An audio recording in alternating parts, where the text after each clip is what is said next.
un imam d'une mosquée centrale, pas l'hôpital, lui d'arrêter de fumer, mais c'est bizarre. Mais c'est bizarre. Donc maintenant, nous les majeurs, je peux dire que nous sommes déjà, c'est déjà trop tard. Chers téléspectateurs, bonsoir et merci de nous préférer sur la Première Africa. Voilà, comme vous le savez, à des moments et nous partons à la recherche des vrais gens. Aujourd'hui, nous sommes avec le collectif citoyen pour un environnement sain, notamment à la dessert de Dar es Salaam 2.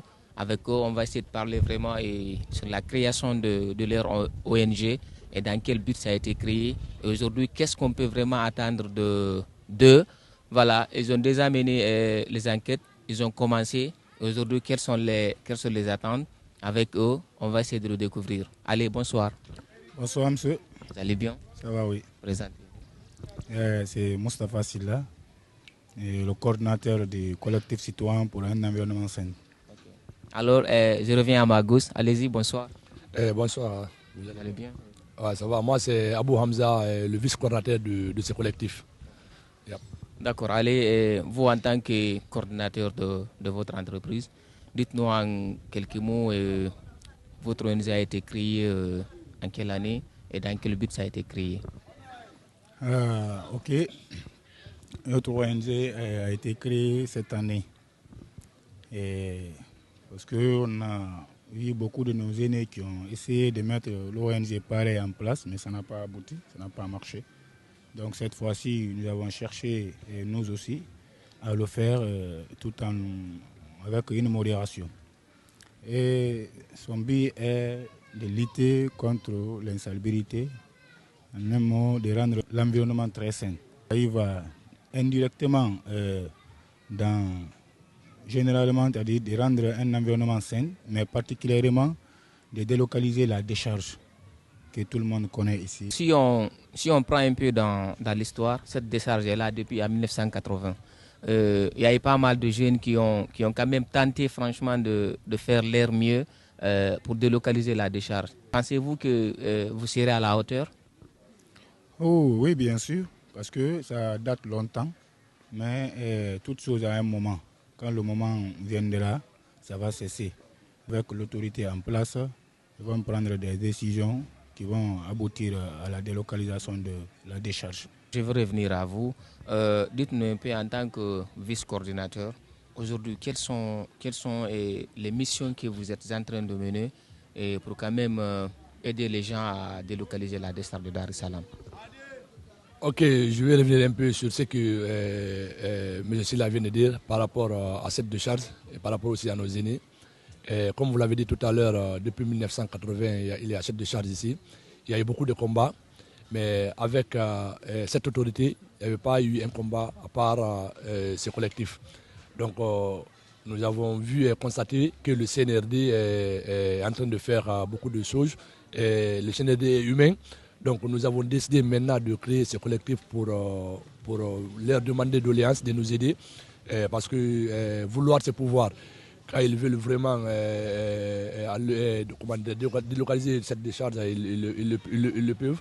Donc suite à notre première activité, un sitting qui a eu lieu le 15 juin passé, ça a reçu un sitting pacifique, c'était très bien passé. Suite à ça, 5 jours après le sitting, la primature a parlé de la décharge et nous avons aussi fait une deuxième activité tout en invitant le Premier ministre Baouri qui s'est déplacé pour venir le site. Il nous a promis et nous avons toujours l'espoir de cette promesse. Comme vous l'avez constaté ces derniers jours, son déplacement, le Premier ministre, son déplacement en Côte d'Ivoire, il a rendu visite à la décharge ivoirienne de 2018 qui a été délocalisée, qui a été remplacée par un espace vert. Là où il disait copier le bien ailleurs, c'est pas mal. Donc il compte vraiment faire ici un espace vert. Nous allons le soutenir, nous allons l'accompagner parce que nous avons beaucoup souffert ici.